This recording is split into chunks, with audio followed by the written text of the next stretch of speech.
Do you believe the ring was born only from cinema's imagination? The truth is far darker. Before Samara Morgan appeared on screen, there was a real legend wrapped in death and despair. A forgotten story, hidden in old records and hushed whispers. Today, you will uncover the origin of a curse that crossed generations, turning fear into reality and legend into destiny.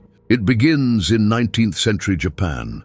Back then, tales of vengeful spirits haunted distant villages.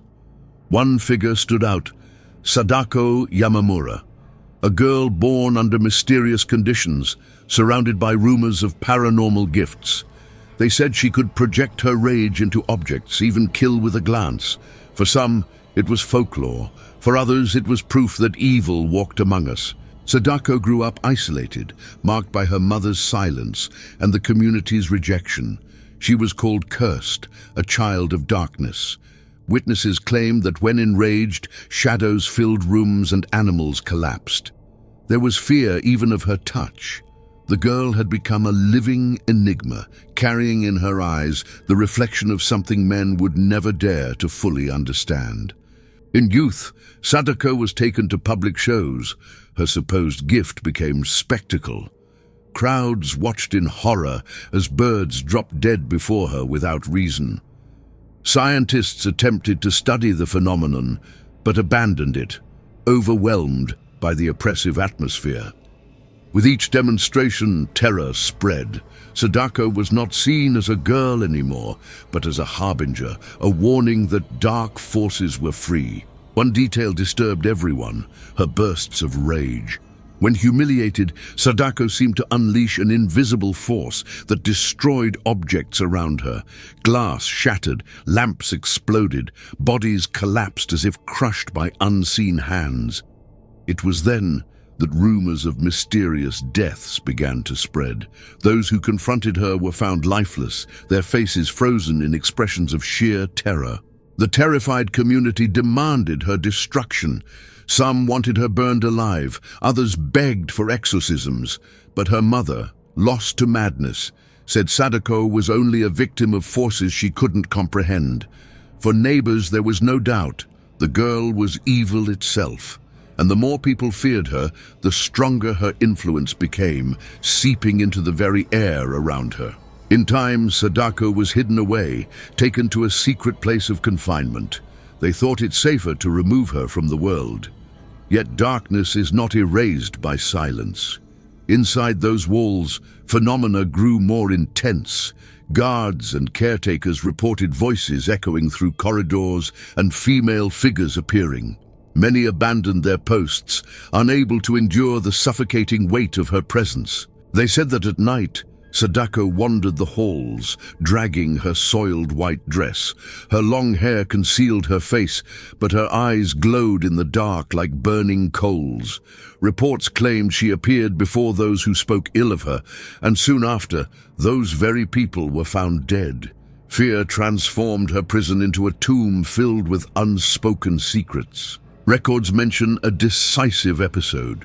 During an evaluation, Sadako faced her captors. At the height of rage, she shouted incomprehensible words, and all around her collapsed unconscious. One never awoke. It was believed she had summoned something beyond the living world. After this, the decision was final.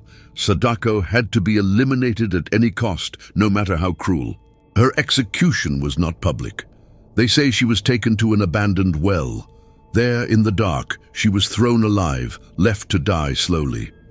What should have been the end became only the beginning. Witnesses claimed to hear screams for days until silence fell. Yet some swore that even after her death, echoes of her voice still rose from the earth. After her death, many believed the evil was gone. Yet the well where Sadako was thrown became a place of dread. Those who approached felt chills, heard childish voices, sensed a suffocating presence. Some claimed to see long hair rising from the dark water. The community avoided the place, convinced something had survived down there, something that could not be buried so easily. Time passed, but the stories persisted. Tales of youths visiting the well and losing their sanity spread quickly. The land itself seemed cursed. Crops failed, animals grew sick, hunters vanished. The place became taboo, its name never spoken aloud. For many, Sadako was no longer just a ghost. She had become a living curse, a presence that clung to earth with unbreakable rage. Decades later came the first reports of objects tied to her fury. A diary found near the well contained scribbles smeared with dried blood. Readers soon suffered fevers, nightmares, and illness. It was the first sign Sadako had transferred her anger into physical symbols. It seemed her presence had the power to infect objects, condemning anyone foolish enough to touch them. In the 20th century, a new element emerged: video. A Japanese researcher studying psychic phenomena claimed strange footage appeared on his tapes. Without cameras running, disturbing images would manifest. Symbols, distorted figures, a face hidden beneath long hair. This was the first time Sadako's spirit found a new vessel, using technology to expand her reach beyond the cursed well. The tapes became cursed artifacts. Whoever watched experienced horrific visions, dark wells, twisted people, dead animals. The worst part, though, was the deadline. 7 days after viewing, the victim died mysteriously. Doctors found no causes. The frozen terror carved into their faces became Sadako's trademark, her curse now free to hunt victims far beyond her original prison. Researchers tried to destroy the tapes, but failed. When burned, new copies surfaced in distant places. When smashed, the content reappeared in other recordings. The curse replicated itself like a supernatural virus. Technology had become its perfect chain. The well once trapped Sadako, but video gave her wings. Now her terror could travel endlessly with no physical barriers left. The deaths soon caught media attention. Quiet reports mentioned young people found dead with no explanation. Few dared connect the cases to the cursed tapes. Japan, a land steeped in ghostly traditions, already feared vengeful spirits. Yet no curse had ever adapted so well to modern times. Sadako turned fear into something technological, inevitable, and silent, feeding on curiosity itself. Families of victims told similar stories: strange phone calls after watching, voices whispering in the dark, followed by recurring nightmares. The countdown seemed to begin instantly. 7 days of dread, 7 nights of torment. Some fled, moving far away, but nothing worked. On the 7th day, death always arrived, cold, merciless, inevitable, leaving only a corpse twisted in indescribable horror. Authorities tried to silence rumors. Police files show inexplicable deaths archived as heart failure or sudden death. Yet among investigators, fear spread in secret. Sadako's name returned, whispered in connection with the cursed video, and thus a modern legend was born, one that would later inspire cinema: the long-haired girl in a white dress climbing from the well for revenge. Survivors were rare. Some claimed they were spared only after copying the tape and showing it to another victim. The curse spread like a plague, ensuring survival through endless sacrifice. It was a macabre pact. Either you condemned another innocent, or you were condemned yourself. Sadako had created the perfect engine of vengeance, forcing every viewer to become her accomplice. In the 1970s, independent researchers tried tracing the exact origin of the curse. They found all tapes pointed back to the well where Sadako had been buried alive. The symbol of dark water appeared in almost every vision. It was as though her soul remained trapped, yet used technology to expand. The well had become the epicenter of an invisible plague feeding on fear. A team of journalists once visited the site, ignoring warnings from locals. They filmed the area and interviewed people who still heard cries rising from the depths. Shortly after, 2 crew members died mysteriously. The documentary was never completed. The tapes vanished into archives. Only fragments of interviews and the chilling silence of those deaths remained as testimony. In the 1980s, isolated reports of unexplained deaths continued. Students, skeptics, and the curious met the same fate after watching the recordings. The pattern was identical: 7 days of torment, followed by a brutal end. Some kept diaries, documenting symptoms, hallucinations, sounds of running water, glimpses of a woman. The experience followed the same structure, as if the curse had rules. Among those diaries, one became infamous. A student wrote of a final vision, a woman climbing from a well, moving slowly, bent, hair covering her face. She walked toward him, then stepped through the TV screen as if it were liquid. The diary ended there. Days later, he was found dead, his face twisted in terror. The record became chilling evidence. Such reports spread panic in small circles. Professors and monks warned of the danger of curiosity. Many claimed it was proof that human cruelty could generate forces beyond comprehension. Sadako's violent death had become fuel for endless revenge. She didn't only want to kill, she wanted to be remembered. Fear itself had become her power, feeding her across generations. Exorcisms were attempted. Buddhist priests performed rituals near the cursed well, trying to quiet the spirit. But silence lasted only a few days. Soon the phenomena returned, stronger and mocking the prayers. The curse could not be purified, only spread. The well remained untouched, covered in moss and dread, a place avoided by all. Its darkness continued to seep outward. Gradually, the legend spread into urban Japan. Young people whispered about it in bars, journalists hinted at it in columns, professors spoke cautiously in lectures. The myth of the cursed tape gained traction. The scariest part was this: the more the story spread, the more cases appeared. Speaking of Sadako seemed to summon her. Collective fear became her nourishment. With television's growth, ghost stories appeared on late-night programs. During some broadcasts, strange glitches occurred. Static, bizarre symbols, distorted faces. The public assumed technical faults, but believers claimed Sadako was trying to break free again. The terror was no longer confined to old tapes. Now, it could bleed into living rooms, live through the very screens people trusted. Writers of horror soon found inspiration. Koji Suzuki, a Japanese author, explored the legend to create the novel that became Ringu.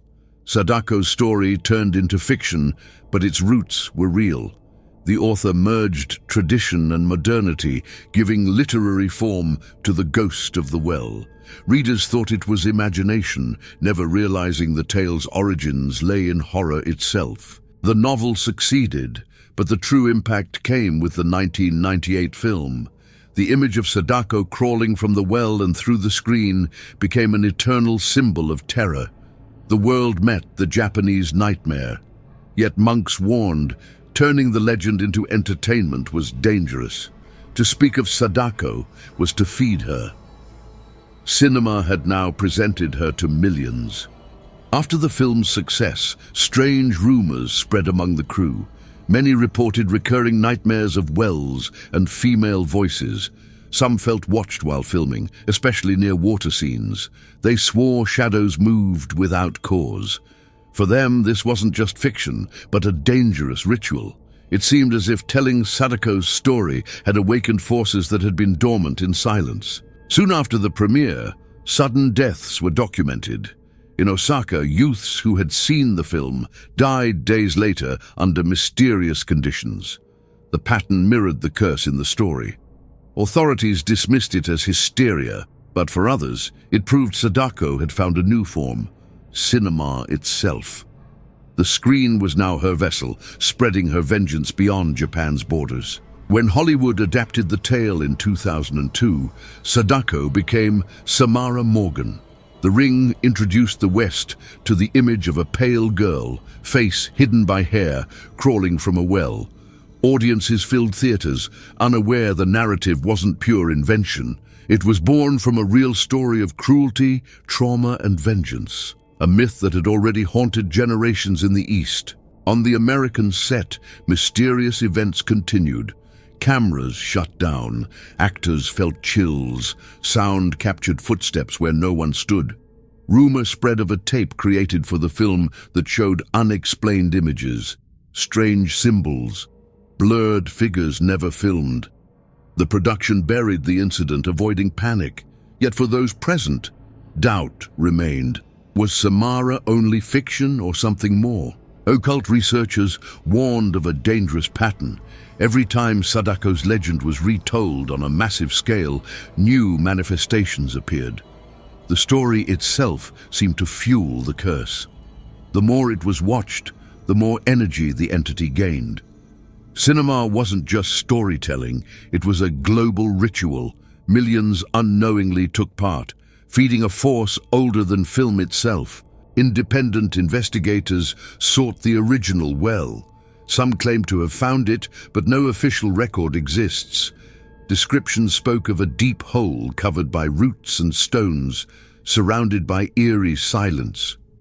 Witnesses swore they heard muffled cries rising from below, as if the soul of a child was still imprisoned there, waiting to be released into the world again. Tourists who visited the alleged well reported illness days later, fevers, delirium, even sudden deaths. Symptoms mirrored those of the cursed tape's victims, myth and reality blurred. Whether Sadako truly lived no longer mattered. The effect was real and terrifying. The curse fed on attention, spreading fear like wildfire. The well had become both tomb and gateway to horror. With the rise of the internet, digital versions of the cursed video surfaced in underground forums. Many were fakes, but some contained strange imagery, eerily similar to the original tapes. Users described power outages, flickering screens, and dreams identical to old records. The idea that Sadako had migrated to the digital world became undeniable. The curse was now online. Western cinema continued to expand the franchise, but in Japan, the legend remained alive. Monks still performed rituals to seal the spirit, while villagers near the supposed well refused to speak of it.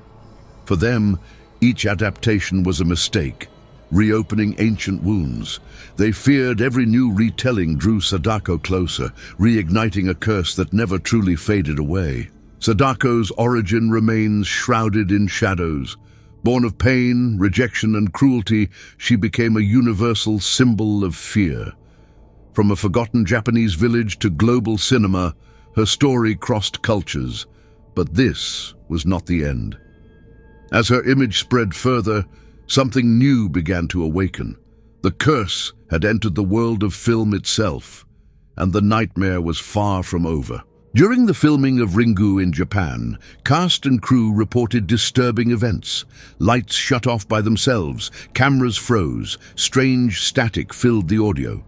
Some refused to approach the fake well, claiming unseen eyes followed them.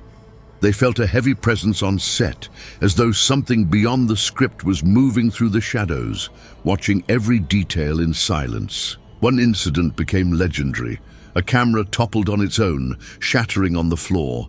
When technicians reviewed the damaged footage, they found strange images, black smears and a shadow with long hair. No one could explain how it appeared. The material was quietly archived, never shown to the public. To those who saw it, the message was clear. Sadako remained alive. Despite the rumors, the film was released. Soon after, reports of mysterious deaths spread. Young people were found dead in their rooms, eyes wide open as if frozen in terror. The resemblance to the curse terrified the public. Some began to believe watching the movie was itself dangerous, that cinema had transformed into a cursed medium carrying the ghost's revenge. When Hollywood adapted the story in 2002, fear deepened. On the Ring set, actress Naomi Watts admitted to strange dreams of wells and dark water. Crew members described electrical failures, footsteps behind cameras, and whispers in empty rooms. No one dared film alone. The air felt heavy, charged with dread. For many, Samara Morgan was more than just fiction. There were also strange phone calls. Crew members received calls from unknown numbers, On the line, there was only silence, or the sound of water dripping. Many linked this directly to the curse itself. The production never confirmed the stories, but internal notes reveal that several such events were documented. Fear spread quietly behind the cameras, never reaching the press. One case stood out: the sudden death of a film extra. Days after filming, he was found lifeless in his home, face contorted in horror. The tragedy was silenced, called coincidence. But on set, no one doubted the connection. Some crew requested to leave the production, refusing to risk further involvement. The line between storytelling and curse grew increasingly blurred. Test screenings also carried strange accounts. Some projectionists claimed bizarre images appeared in early cuts, symbols, human shadows not in the script. In one theater, the projector burned out, filling the room with acrid smoke. Witnesses swore they heard faint screams from the speakers even after power was cut. Fear turned every screening into a potential ritual invoking Samara. When the movie finally premiered, reports spread worldwide. Viewers complained of nightmares, hearing phones ring at night or television switching to static. Some swore shadows appeared in their rooms after screenings.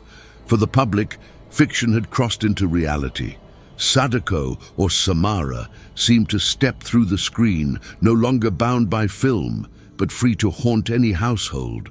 Paranormal scholars warned the film acted like a collective ritual. Millions saw the same cursed imagery, feeding the legend with mass energy. Each viewer became part of a chain of invocation. Unlike myths that fade, this one grew stronger with every retelling. The curse was no longer confined to Japan. It was global, alive in the imagination of millions worldwide. Among fans and critics, the idea of a cursed production spread. Deaths, accidents, and eerie coincidences fueled its reputation. Some dismissed it as superstition, but others saw proof that Sadako, or Samara, had crossed fiction into reality. What began in a forgotten well now existed in every screen. The curse was no longer a story, it had become a living presence. As years passed, the myth only grew. Sequels, remakes, and reboots kept reviving Samara's image, each surrounded by rumors of misfortune. Fires on sets, accidents during filming, and sudden illnesses among actors built the belief that every attempt to revisit her story was a dangerous invitation. Yet despite the fear, audiences kept watching. The legend refused to be forgotten. In Japan, monks continued performing rituals to contain Sadako's energy. They warned that every global release reopened ancient wounds. For them, cinema had turned a local curse into a worldwide phenomenon. Millions now carried the image of the well within their minds, and each memory acted as an open doorway for her. Fear became a universal language, uniting cultures. Paranormal researchers analyzed countless testimonies. The 7-day pattern persisted, even in cases tied only to the films. Viewers reported odd phone calls, whispers in the dark, and shadows near their beds. Some documented visions in diaries, eerily matching older reports. Most chilling was the timing. On the 7th day, something always happened: an accident, a death, or an unexplained illness. With the internet, cursed videos spread online. Many were hoaxes, but some carried strange imagery that mirrored the tapes. Users described sudden power outages, screens flashing, and dreams of the same ghostly girl. The idea that Sadako had migrated into the digital world terrified experts. If the curse could spread through tapes and film, why not through the web? Cultural scholars stressed the legend's real roots. Sadako, or her inspiration, was once a girl rejected, humiliated, and killed cruelly. This trauma, repeated across generations, grew into supernatural power. Cinema gave it a visual body, but its core remained vengeance.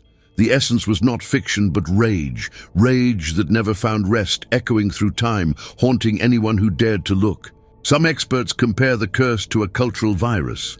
The more people share the story, the stronger it becomes. Unlike other legends, Sadako adapted to each era. First a well, then tapes, then cinema, and now the internet. A restless spirit constantly reinventing itself, always finding new ways to reach anyone curious enough to stare into her darkness. Among audiences, fear lingers. Many refuse to watch alone. Some turn off TVs at the sight of static. Others claim to hear knocks on walls or footsteps after screenings. Psychological terror merges with the supernatural, blurring suggestion and reality. What is certain is that the myth remains alive, fueled by every retelling, every broadcast, and every gaze that lingers. The film industry profited greatly from the legend, but paid an invisible price. Directors, actors, and crew continue reporting strange accidents on set, power failures, unexplained injuries, ghostly shapes on monitors. Few speak publicly, fearing to strengthen the curse further. Yet behind closed doors, many believe Samara never left the sets. She lingers, hidden in every frame of film. Even now, over 2 decades later, the image of the girl from the well remains an eternal symbol of terror. More than fiction, it is the echo of an ancient horror. The fear endures not because of screens, but because it lives in memory. From time to time, new reports arise, reminding us the curse does not belong to the past. Thus, the true story behind The Ring does not end with rolling credits. It lives on in every person who knows the legend, in every screen that flickers with static. Sadako, or Samara, transcends generations and technologies. And the final question remains, are you sure you're only watching a story, or has she already begun watching you?